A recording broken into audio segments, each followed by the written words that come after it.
ये आकाशवाणी गोरखपुर है। अब आप सुषमा श्रीवास्तव से क्षेत्रीय समाचार सुनिए। केंद्रीय स्वास्थ्य मंत्री मनसुख मांडविया ने कहा है कि प्रदेश के सभी 75 जिलों में 100 बेड का क्रिटिकल केयर ब्लॉक बनाया जाएगा। ये अस्पताल किसी भी महामारी के आने पर जिले के लोगों को बेहतर उपचार उपलब्ध कराएगा। उन्होंने बताया कि एक क्रिटिकल केयर ब्लॉक के निर्माण में 40 से 50 करोड़ रुपए का खर्च आएगा। श्री मांडविया आज लखनऊ के वीवीआईपी गेस्ट हाउस में संवाददाताओं से बातचीत कर रहे थे। उन्होंने बताया कि सभी जिलों में एक एक अत्याधुनिक लैब भी बनाई जाएगी, जहां 150 तरह की जांच की निःशुल्क व्यवस्था होगी। उन्होंने कहा कि इसी तरह ब्लॉक स्तर पर पब्लिक हेल्थ यूनिट बनाई जाएगी। केंद्रीय स्वास्थ्य मंत्री ने कहा कि ये तीनों कार्य Ayushman Bharat digital health mission के तहत किए जाएंगे। जल्द ही प्रधानमंत्री नरेंद्र मोदी और मुख्यमंत्री योगी आदित्यनाथ द्वारा इन कार्यों का शिलान्यास किया जाएगा। उन्होंने कहा कि प्रदेश में स्वास्थ्य क्षेत्र में काफ़ी बेहतर कार्य किया जा रहा है। स्वास्थ्य के क्षेत्र में प्रदेश में हो रहे बेहतर कार्य को राष्ट्रीय स्तर पर भी लागू किया जाएगा। मुख्यमंत्री योगी आदित्यनाथ ने आज मथुरा के वृंदावन में रामकृष्ण मिशन हॉस्पिटल में कैंसर रोगियों के लिए पेट सिटी स्कैन मशीन का लोकार्पण किया। इस अवसर पर आयोजित कार्यक्रम को संबोधित करते हुए मुख्यमंत्री ने कहा कि स्वामी विवेकानंद ने गुरुवाक्यों का अनुसरण कर नर सेवा नारायण सेवा के आदर्श को स्थापित व आत्मसात कर कई पीढ़ियों को प्रेरित किया है। आज प्रधानमंत्री मोदी जी के नेतृत्व में स्वास्थ्य के क्षेत्र में बड़ा सुधारात्मक परिवर्तन हुआ है।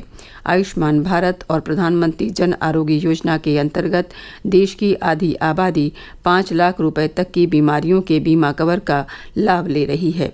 मुख्यमंत्री ने कहा कि ये PET scan machine Mathura Vrindavan Braj क्षेत्र ही नहीं बल्कि आसपास के जिलों के कैंसर रोगियों की जांच के लिए वरदान साबित होगी।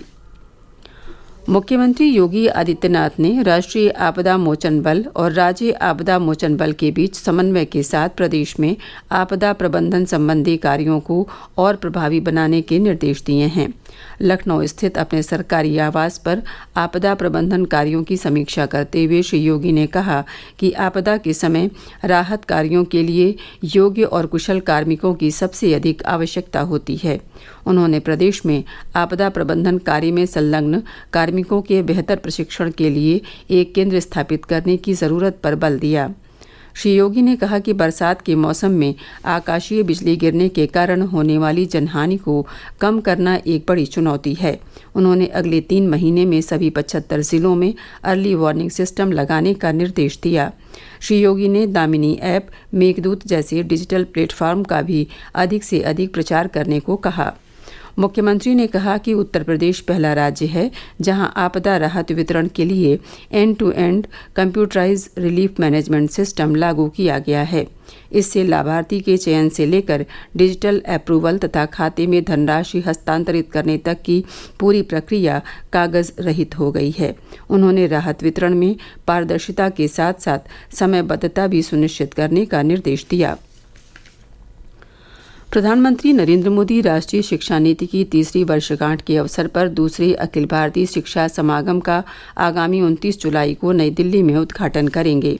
केंद्र सरकार ने 29 जुलाई 2020 को नई शिक्षा नीति 2020 घोषित की थी। नई शिक्षा नीति से विभिन्न संस्थानों के अंतर्गत तकनीकी ज्ञान प्राप्त करने वाले छात्रों को काफ़ी मदद मिली है।